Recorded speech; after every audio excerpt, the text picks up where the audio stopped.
When I was 297 pounds and I was fat as hell trying to be a Navy SEAL, the scariest thing in the world to me, even to this day, was that that could have been the rest of my life.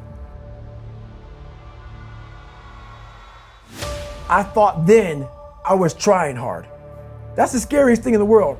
I thought then, 297 pound, working for Ecolab, spraying for cockroaches, making $1,000 a month. I thought that was me at my 100% potential. Come to find out, a few years later, I wasn't anywhere near that. 106 pounds less, graduate Navy SEAL training, went on to do all these other things. Looking back on that, that was me trying hard. That's why people gotta understand, what is in us, we have no idea until we start trying hard. And I mean really trying hard, where you're obsessed with, hey, this is my new norm. My new norm is that, wow, this isn't always fun. It's not always meant to be fun. And that's when you know you're trying hard.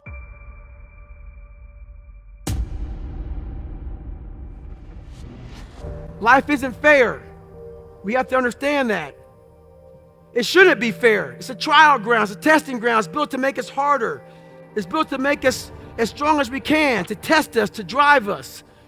So, mentality is the only thing that gets us through life. You have to believe that you are here for a reason. That there's some reason, me getting beat up, me getting tortured, me being bullied, me being born with no foundation, me having to figure all this shit out on my own, figuring out this indestructible mental toolbox, had to be for a reason. And my reason, I believe now, I know for a fact, was to unlock the code to human potential. And for me to share that with people. All I knew back then was hard work. The only way anything gets accomplished. That's all I heard back in those days. You gotta work hard. You gotta work hard. I can't remember what the fuck's in this paragraph to pass this test to get in the military. Read it again. Still not getting it. Read it again. But if you're not getting it, write it out. And that's how I started learning. I realized if I keep going back and going back and going back until the shit just becomes, your mind will say, fuck, okay, we're gonna figure it out, because he is not going to stop. I gave myself no way out, and my mind realized that.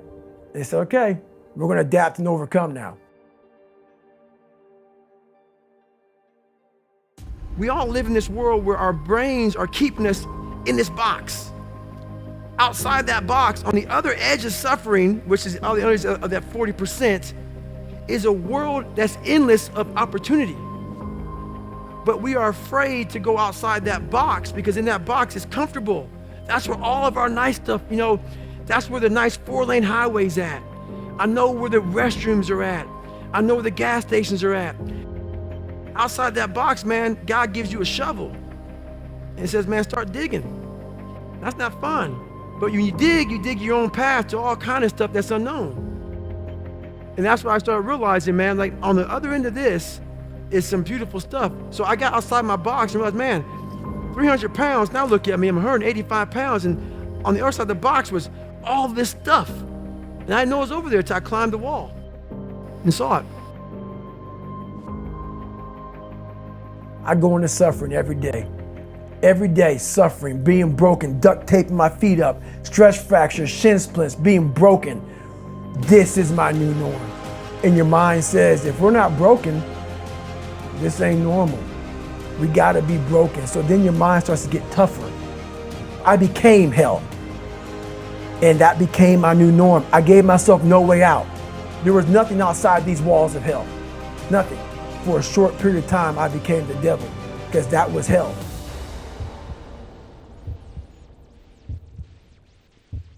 I'm not a theorist, people. There's a bunch of people who are theorists who go to the library, study the mind.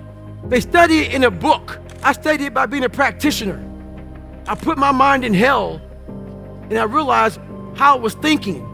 And I figured out tools and tactics on how to get through it by being in it, not by studying it, by being in it. And literally, that's how I started callousing over. You know how, so I did 67,000 pull-ups in 9 months, and it calloused my hands. It calloused my hands real good to protect my hands against the bar.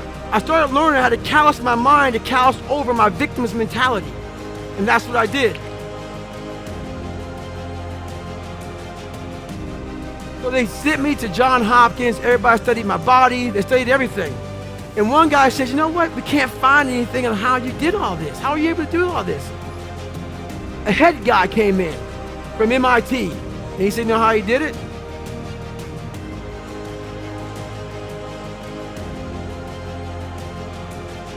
I was an underdog. We are all underdogs in life. Even the baddest person in the world should think that way. So you should always have I've never arrived mentality. And the can't hurt me mentality is no matter where you come from, the sewer or wherever you think you're from. When I got out of the sewer, I got to the road and looked around and said, can't hurt me. Nothing should be able to hurt you. If you believe that, it starts to become true. A lot of us have this voice in our head. We all know that voice in our head that tells us the truth every single day that we try to run away from, that says we're scared of this, let's go this way. It started gnawing at me so horribly bad that it wouldn't allow me to live anymore without facing me.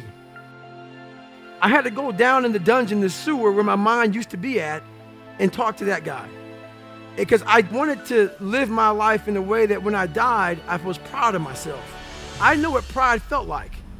If it took pushing myself to death, I was willing to do that. But I wanted to look in that mirror, not impress anybody, not money, not fame, not nothing. I wanted to impress the guy in the daggone mirror.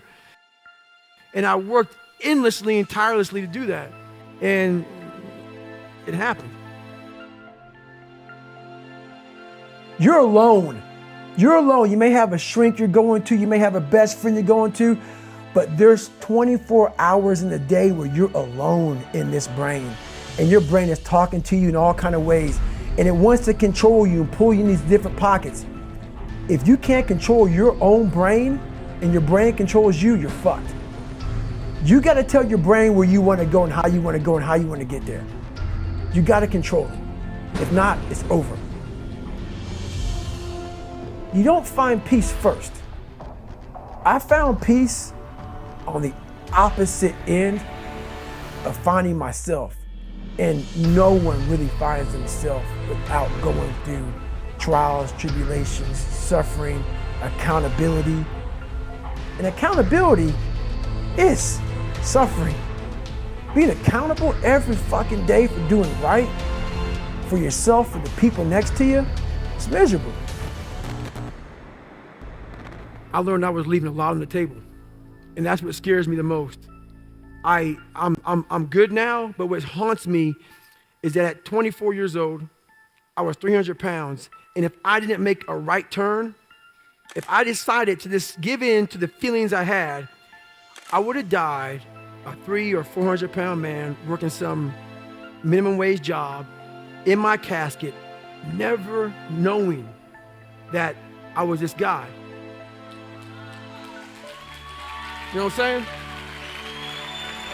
A 185 pound person, be able to run 205 miles, break the pull-up record, motivate people, energize people, make them driven, make them passionate, make them find more. So am I in heaven or in hell? That's what motivates me. It scares me also, because I believe that we are all leaving a lot on the table. And now when I go to heaven, what I want God to look at me and say is, as you were living, I'm the all-knowing man. I had to get a damn marker out and write more as you were living. You see what I'm saying? I want to impress him. That's what I'm here for. I want to do the impossible.